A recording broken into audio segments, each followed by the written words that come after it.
I like to read fanfics, specifically bad fanfics, and over the last 2 weeks I think I've found what may be the worst Voltron fanfic I've ever read. Not the worst fanfic I've ever read, but the worst Voltron fanfic I've ever read. And so far I've only read 2, but I don't know, it's going to be hard to dethrone this one as the worst.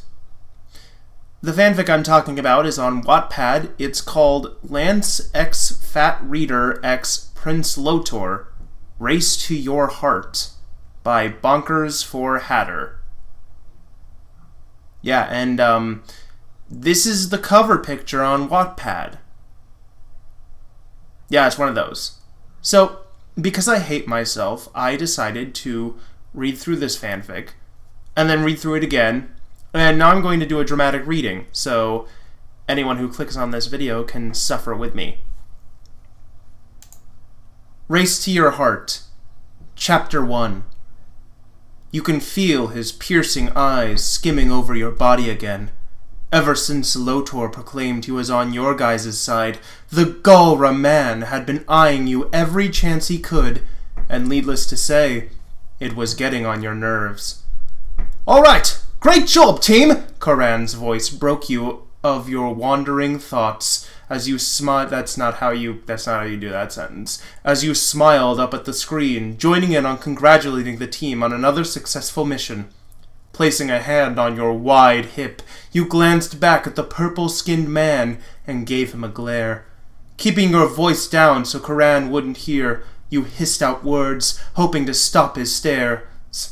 "Look, Lotor, I'm not sure what's so fascinating about me, but stop staring. Got it?" Removing your hand from your hip, you crossed your arms over your chest as you gave him your best resting bitch face. Seeing a dust of color go across his purple cheeks made you curious as he cleared his throat before addressing you. "Do forgive me." "Your name?" "It's just that." Before he could finish his thought, the doors of the control room slid open, the team piling into the room, and a certain blue paladin bounding over to you with a smirk on his face. "Your name?" "My favorite girl! This creep bothering you?" Throwing his arms over your shoulder, he brought your soft form to his as you remained stiff. "Lance, I'm fine. I can take care of myself." Trying to pull yourself from his grip was futile, as he kept a firm grasp on your shoulder. Sighing, your gaze went back up to Lotor, who was glaring at Lance's hand as if the limb would fall off the harder he looked at it. And I've read this chapter 3 times, and that sentence is still bad, no matter how many times I read it. "I know you can, baby, but wouldn't it be easier if I just took care of you?" Giving you a flashy smile, the blue paladin moved his hand down to your plush waist. Giving a quick glance to Lotor, his eyes were glued on Lance's hand, which was now giving your soft waist a squeeze. You swore lasers would shoot out of his eyes if he stared any harder. Side note, Lance is a teenager. Shoving Lance's hand off your body, you take a step to the side, putting space between you and the very flirty Cuban man. "No, why don't you try wooing some alien girl? You'll have better luck at that." With those words, you started making your way out of the control room, needing to talk to Pidge ASAP. Didn't she come in with the rest of the team? Okay. Lance stared wide-eyed at the door you just left out of. "Was it something I said?"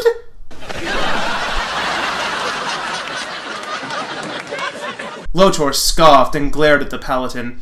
More like everything you just did." Quickly turning toward the prince, Lance sent him a glare. "What the hell does that mean?"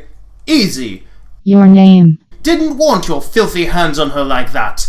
Lotor turned and started making his way out of the control room too, before turning back to Lance. "What? Besides, why would she waste time with a measly human like yourself when she could have a Galra prince?" Giving the blue paladin a smirk, Lotor made his way out, fully hoping to find you somewhere in the castle. There are so few commas in this story that I'm finding it hard to breathe. "Ugh, what?" There's a page break, by the way. "Ugh, why is this so weird?" You threw your head back in frustration, as Pidge gave you a pointed look as she continued typing away, trying to crack some new code. Just use a comma, just one. It's not weird at all. Isn't that what boys usually do? Glancing back at the green paladin, you sat back up, crossing your legs and leaning over a bit to see the many lines of ones and zeros blinking back at you. Honestly, Pidge, I don't know. This is my first real experience with boys acting like this. After you said those words, the most amazing thing happened. Pidge stopped working! Wait, what? Apparently, this new information was shocking enough for her to stop her research and actually have a legitimate girl talk, as they say. Yeah, this is what normal people do. This is normal girl talk. You stopped working, glancing at the girl in the computer. You were speechless. Yeah, I can stop when I want, but back to you. Pidge scooted closer to you.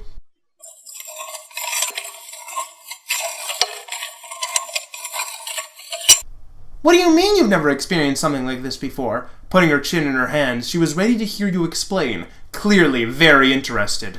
Gulping, you were suddenly nervous with Pidge's attention all on you now. Playing with your soft hands a bit, you glanced back up at the girl.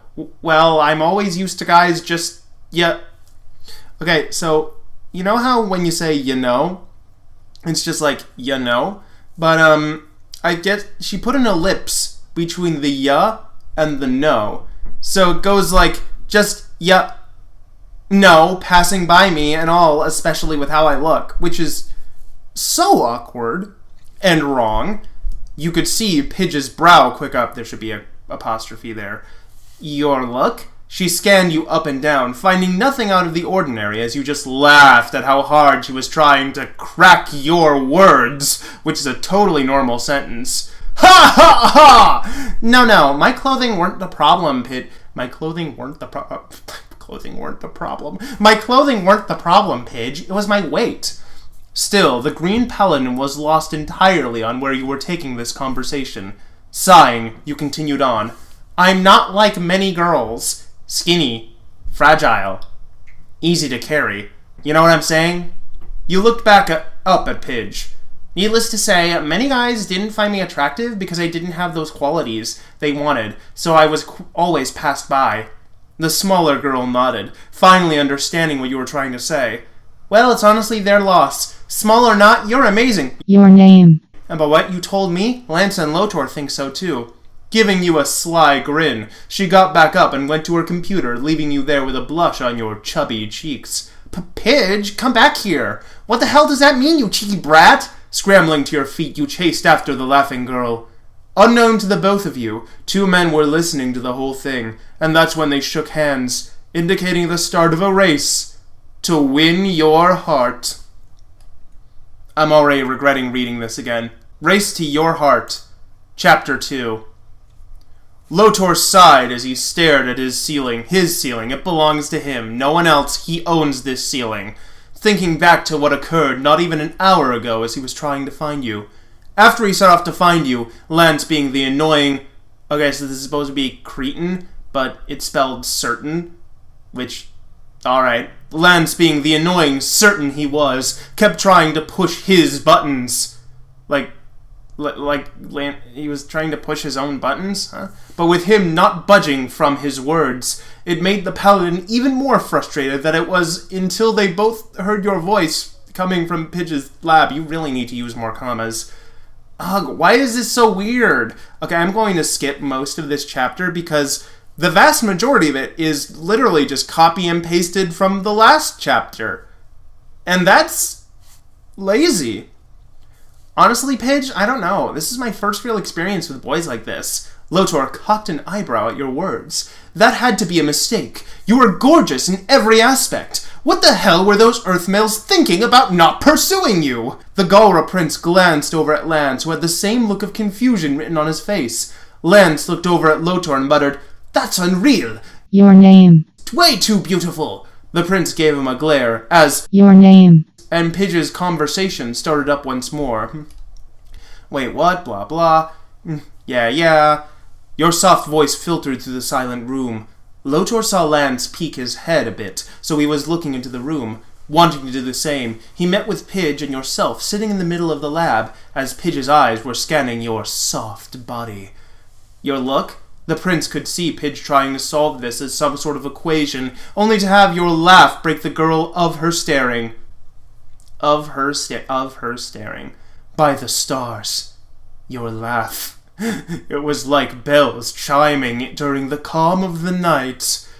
No, my clothing isn't the prop, blah, blah, blah, blah, blah. Lotor's brows knitted together. Yes, you weren't small, but you were still magnificent to him. Even if you weren't fragile in his eyes, you were to him. You're only human. Before you could finish his thoughts, you kept on explaining to Pidge, blah, blah, blah. The Green Paladin nodded and hummed, blah, blah, blah, blah. This is literally copy and pasted. The author didn't change this at all. I can't believe you humans made Your name. Feel that way. It's disgraceful. Lotor glared over at Lance, who rubbed the back of his neck. Look, many guys do only go solely by appearance, but I didn't meet Your name. until the academy. Besides, not all human males do that shit. Like me. Sure, Lance. Sure. Lotor scoffed and looked up at the brown-haired human. But of course, you gallivanting with the exact girl's Your name. just described and not giving her any shred of attention makes perfect sense. Lance tried to find a retort to Lotor's keen observation, but nothing came out. I think I know who the author wants to win this love triangle. Yeah, well, why haven't you made a move on her yet? Crossing his arms, Lance waited for the Galra's response. Like she'd give me the time of any day. That's not how the phrase goes. You see how she treats me. Like a common criminal.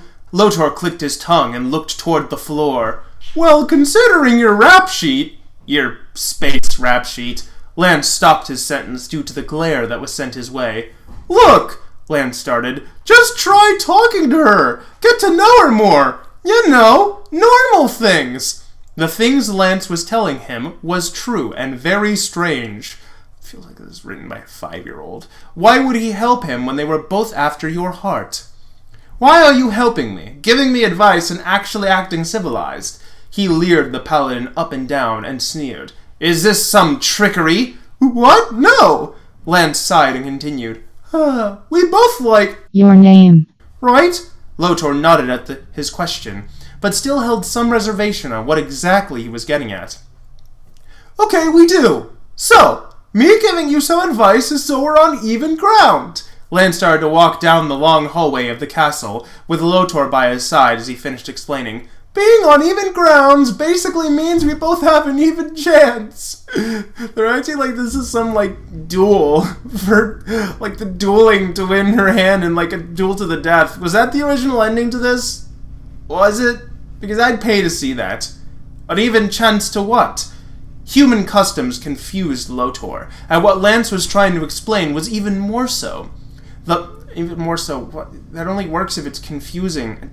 The prince could feel a splitting headache on the rise as he tried to process what the hell this human was trying to say.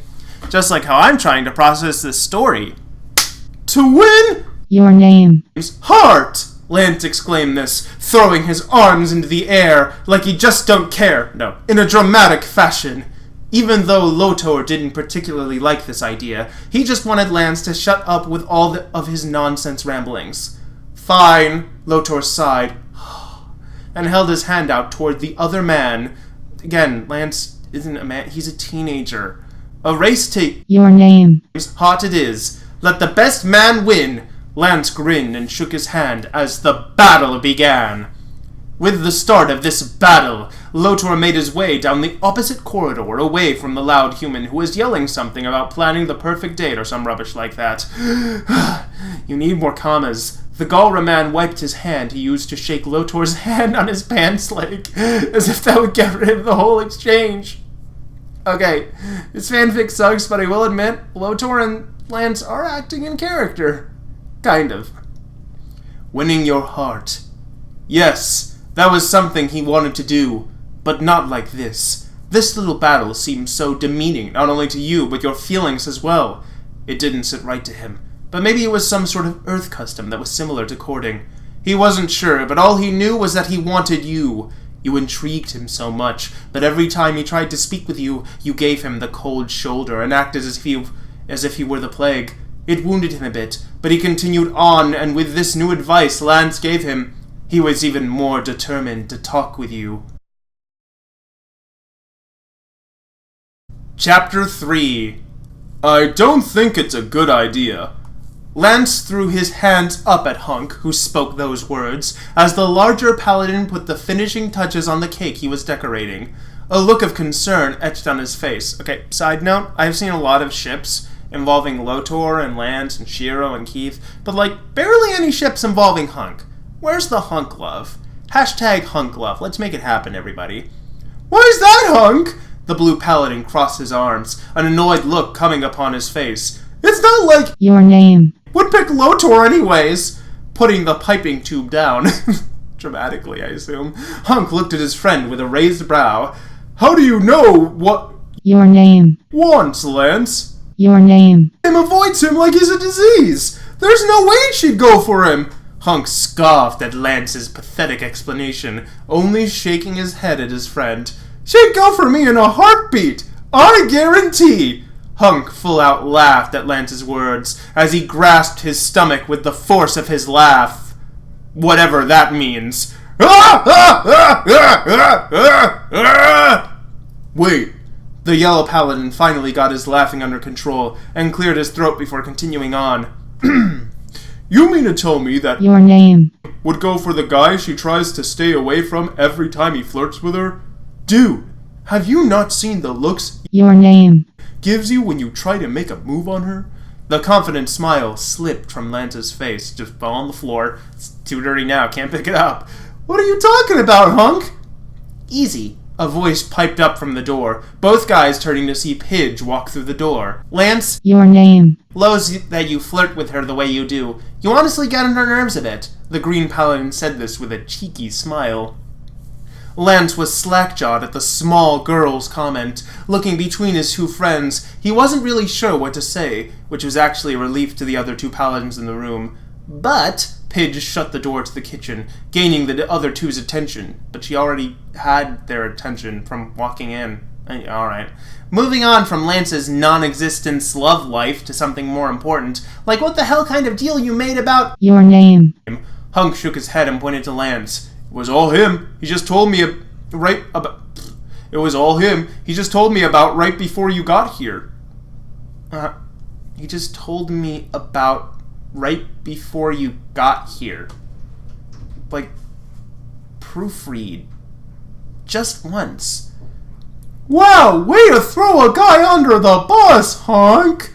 Hunk sent a nervous smile over to Lance, who was getting stared down by the small paladin. Let's cut to the chase. Pidge crossed her arms and glanced at Lance. Your name. Isn't some damn prize to be won, Lance, and I thought you had half a mind to know that. Pidge's voice rode with each word she spoke, and soon she was poking Lance at the chest.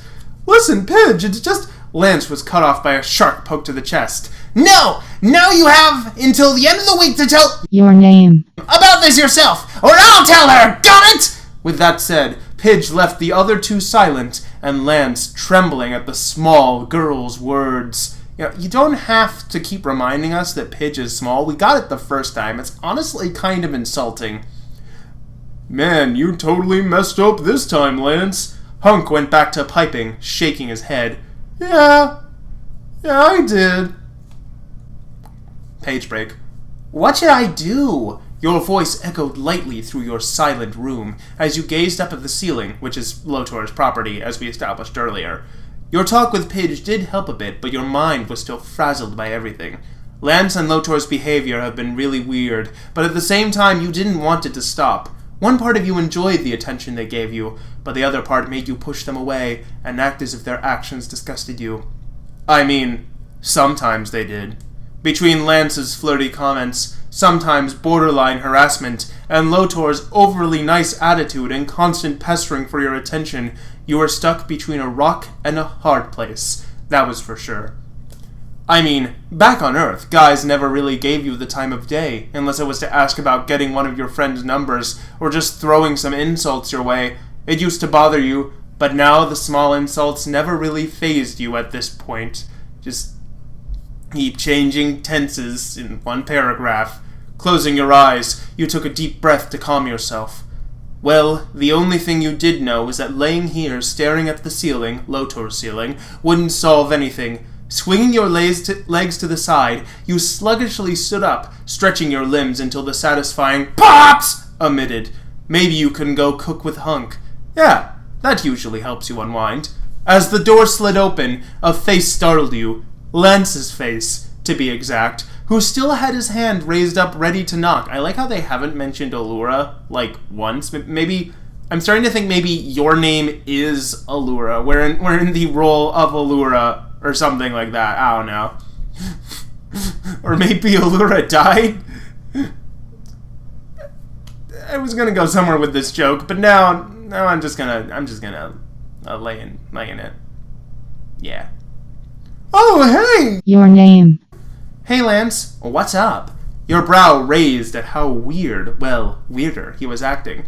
I just wanted to see if you wanted to eat some cake with me. He looked nervous and on edge, like he was hiding something. Lance cut you off with a boisterous laugh. Clearly showing his nerves. You like cake, right? Sure you do. You never skip dessert, that's for sure.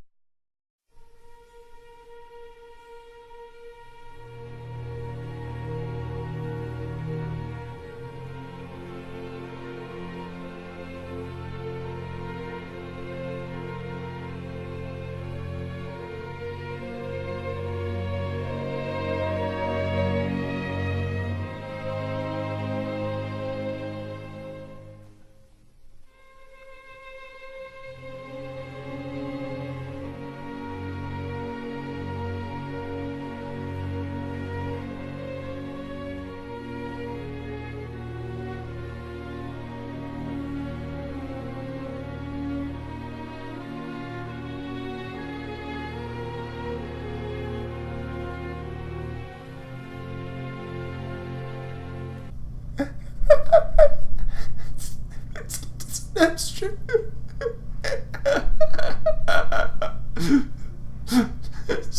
Fanfic sucks. Your eyes narrowed at his words. Words that you obviously didn't think about. Your eyes narrowed at his words. Words that he obviously didn't think about before he spoke them. Crossing your arms, your jaw clenched a bit. I didn't mean it like that, You cut him off with a sharp look. Lance! Enough. Without waiting for his response, you pushed past him and made your way toward the library where you could hopefully get some peace and not a dessert jab or whatever the hell he was trying to say. Rounding the corner, there was Lotor entering the library with a book in hand. You cursed the higher power above and thought somebody had it out for you. Well, he didn't notice you. That was good. But now you had a choice. Do you turn around and go back to your room and hope that Lance was gone and being a stuttering fool somewhere else? Or go into the library and get a book, one where it can take you far away to another world, even though Lotor was occupying the space? Okay, so they established later in the chapter that she can't read most of the books, so I don't know exactly what she was expecting when she goes in here. Having a sigh, spoiler, she goes into the library. Like you care. Heaving a sigh, you continued down the hallway, finally deciding that you wanted to get your hands on a book to occupy yourself. Opening the door just enough to slip yourself through, you tried shutting the door as quietly as you could, but a loud creaking noise emitted as you shut the door fully. You silently cursed to whoever was trying to get back at you from above. Wow, your name really hates God or whatever. Hello? Lotor's voice filtered through the quiet room, the quiet room, not the quiet room, the quiet room. This room is quite Lotor, and you wanted to bang your head against the door in hopes of knocking yourself out so you wouldn't have to have another conversation with a man. At least not tonight. Your name. Are you alright? Lifting your head up, you turned to Lotor's, there should be an apostrophe there, concerned face. Yeah, just been a bad night, it's all. You managed to give a tight smile as you moved around the print and toward the shelves of books. Your hands grazed the spines of the books, feeling the roughness on your fingertips was nice and calming. Hoping to calm your mind with a nice read, then? Glancing up, you met his gaze through the cracks between the books. Okay, I guess he just teleported behind the bookshelf. Nothing personnel, kid. Giving a scoff, you nodded. Yeah, something like that. Your eyes scanned the titles, most of them in another language, the strange markings catching your eye. Well, might I suggest a title? Well, at least this conversation was going better than the one you had with Lance. Turning to the prince, you leaned against the huge bookcase, not worrying about it not holding your weight for once. As long as it's a book I can actually read. Lotor smirked at your words as he took another step toward you as you tried to keep space between you two. There's a lot of yous in this paragraph. There needs to be less yous. But with already being against the bookshelf, there really wasn't much room. You could feel the heat radiating off Lotor's body, and you weren't going to lie. It felt nice. Or if they have pictures, otherwise I'll be completely lost. You cursed yourself for stuttering like that. Lotor only chuckled at your words as he put his hand on your shoulder. Since this book has neither of those, how about I read it to you? That way you can relax and wander to another world without doing any of the work. Before you could respond or even comprehend what to say, Lotor guided you toward the reading area of the library. It was beautiful. It always stole your breath away when you saw it. The reading area was composed of extravagant love seats and chairs with soft pillows. Soft handmade rugs surrounded the area, and it even had a giant fireplace in marble that had a fire already roaring in it. I'm sorry, have you ever been in a reading area in a library or a Barnes & Noble that had this kind of romantic mood lighting reading area? Is like romantic readings in the middle of a library a thing I just don't know about? Is that what the millennials are doing now? Romantic book readings in the library? Is it? Because if it is, let me know. Lotor ushered you to the love seat, where you sank down into the softness of the furniture. You closed your eyes for a moment to enjoy the softness overtaking you, until something fuzzy was placed over you. Cracking open your eyes, Lotor finished placing a blanket over your form. I didn't want you to get cold. You gave him a small smile as he cracked open the book and began reading. You were half listening to the book as your mind wandered, trying to figure out Lotor's behavior. Yes, he has been trying to interact with you for a while now, but you never gave him the time of day because of how he changed sides, fighting against the Galra now. Your eyes shifted over to Lotor, who was still reading the book, a small smile on his face as he did so. Snuggled into the blanket and pillows surrounding you, you let his voice soothe you into a calming, relaxing mode. Maybe Lotor wasn't all that bad. Maybe you jumped the gun too quickly on him. Slowly, your eyes started to close, thanks to the prince's soothing voice. And that's it. That is all 3 chapters of Lance X Fat Reader X Prince Lotor Race to Your Heart. It says here to be continued, but it was last updated on February 10th of this year, 2019. So I feel doubtful that it's going to be continued, and to be perfectly honest, I am happy with the conclusion we reached here. It was pretty obvious which side of the love triangle was winning. Yeah, I am sorry I did this. Goodbye.